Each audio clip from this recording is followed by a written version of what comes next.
I'm Joe Newmeyer with the New York Daily News, talking about what you can see at the movies this Thanksgiving weekend. My Week with Marilyn is a jaunty romantic comedy set in England in the 1950s. On the set of the lesser romantic comedy The Prince and the Showgirl, star and director Laurence Olivier has his gophers running errands, his costumers fixing ensembles, and his production assistants trying to take care of Marilyn Monroe, because when she appears, everything stops. She is, as portrayed by Michelle Williams, a strange and beautiful alien, unpredictable, odd, and magnetic. But overall, the Hollywood bombshell is, as rumored, erratic. Unsure of herself after her second husband, Arthur Miller, returns to New York, Monroe needs drugs and constant reassurances to get her out of her dressing room. When she meets Colin Clark, played by Eddie Redmayne, a young production assistant on the film, she chooses him to help her through the shoot. She knows he sees her the way she needs to be seen, and Olivier needs that to finish his film.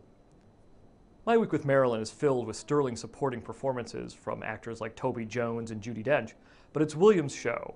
The twice Oscar-nominated actress makes for a heartbreakingly facile Monroe. She turns the famous Hollywood bombshell into a creature made half of legend and half of reality.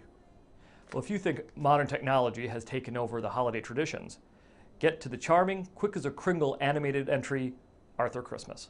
In this 3D CG animated adventure, Santa and his elves put presents under the tree via state-of-the-art handheld devices and delivering packages around the world via stealth airship, complete with a cloaking device. Apparently, the big man in red, voiced by Jim Broadbent, is sort of foggy now after 70 missions, and he lets his super-efficient older son Steve run the show. But the militaristic Steve doesn't care when the no toy left behind rule is broken.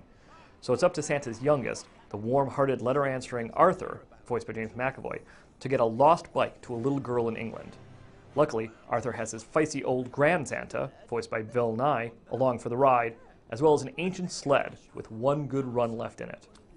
Christmas movie magic is rare in a world that cuddles up to Kindles and thinks Amazon is the ninth reindeer. Arthur Christmas comes to town just in the nick of time. And speaking of movie magic, one of our greatest living directors, Martin Scorsese, delivers his first family film with the adventure Hugo. The title character is a 12-year-old orphan, played by Asa Butterfield, who lives in a train station in 1931 Paris.